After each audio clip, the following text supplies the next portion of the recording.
I try to imagine myself going back to 9 to 5 with full security, full salary, no uncertainty, and I honestly felt sick.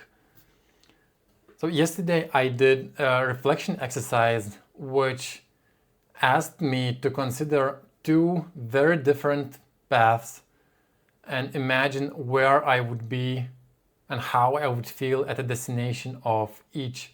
So first I did the entrepreneurship one, which is full of uncertainty, risk, anxiety, a lot of unknowns, not knowing if I will succeed or when I will succeed, while the second one was considering going back to 9 to 5. But as soon as I started imagining myself going that route, I honestly felt depressed. I felt this anxiety rising for having given up, for not having the courage or persistence to continue when it was hard. And as I was planning the years ahead, I could actually see myself planning my way back into the business as soon as I accumulated some more financial security, or when the kids are older and I have more time to approach it full speed again.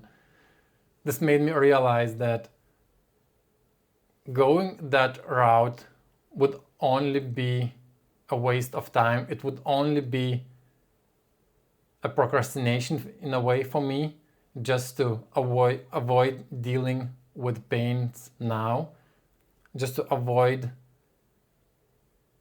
going through the pain of figuring it out now. And it doesn't make sense to do that. I'm in this path now, and as much as uncomfortable it is, alternative is not there for me.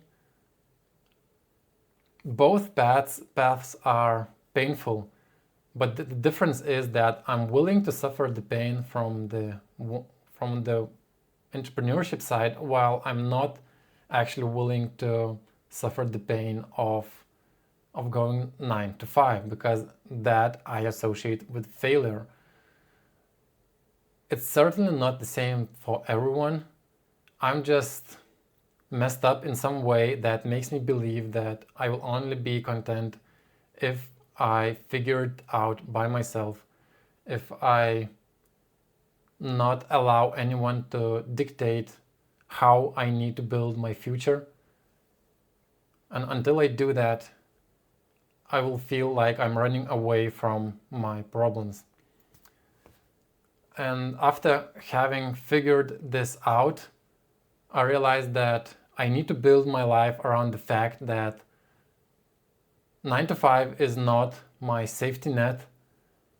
I need to cross it out from my options, whatever happens, because I honestly feel better about thinking of driving Uber than going to a well-paid and comfortable 9 to 5 that just makes me forget my dreams. And finally, I realized that having more certainty about which path is more right to me, the fear doesn't go away. I still feel anxious whether I will succeed, how long it will take, how much I will need to endure, and whether I'm doing the right things. But those are all parts of entrepreneur's journey, and it's something I'm willing to accept. It's something that drives me in some way. And I don't have advice.